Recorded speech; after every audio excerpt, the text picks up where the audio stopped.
Hey everybody, welcome to the end of this advanced build series, the Chamber of the Sun, and this is probably my most ambitious project yet. I made a circle.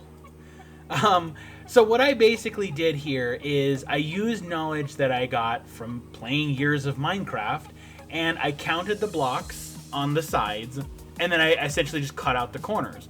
And you can see there, it came out really good. Like, I was super happy with the shape of the Chamber of the Sun and how, like, the circle came together. I was so happy with it. I thought it was going to be I thought it was going to take forever on it, but it actually didn't take me very long at all. I went into this just the same as I did with the other ones, with an idea in my head, and it just came together. That's the beauty of this program. When I have an idea in my head, it just comes together.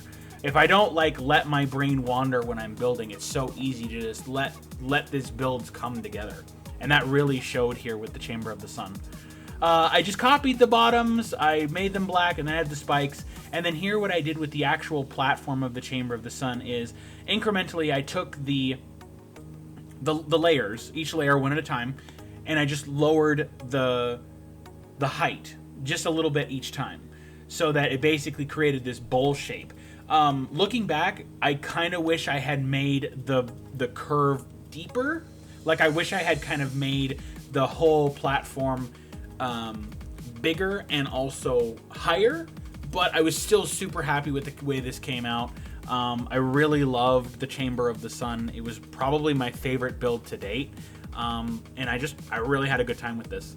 So there I am, just finishing up with that, and at the very bottom, the last 4 blocks, I just sank it to the next lowest increment.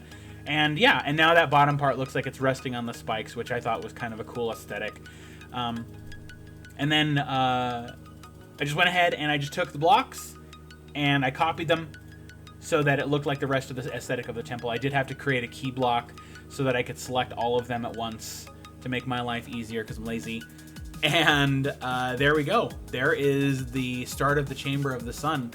And then here, I kind of just let my mind wander. I just kind of flicked my brain off, and I was just like, how can I add the features to this? And I thought, you know what, Self and myself was like, hey, what? Let's do some more pillars. So there we go. I just did pillars. And it gave me a really cool idea of future builds with, like, coliseums and stuff like that, and multiple floors supported by the pillars. And I was just really happy how this turned out. I put the pillars at the corner blocks, you know, blocks that have basically corners, and yeah, really love this. Then I started adding more features, added some cultists, because, you know, who doesn't love cultists? And then I thought, you know what, these cultists need to sacrifice somebody, because that's what cultists do. They sacrifice people, right? So I wanted these sacrifices to float, but I couldn't go ahead and just increase the height of them. So I had to kind of get creative. And again, another really great way to show off the creativity that you can do with Dungeon 3D.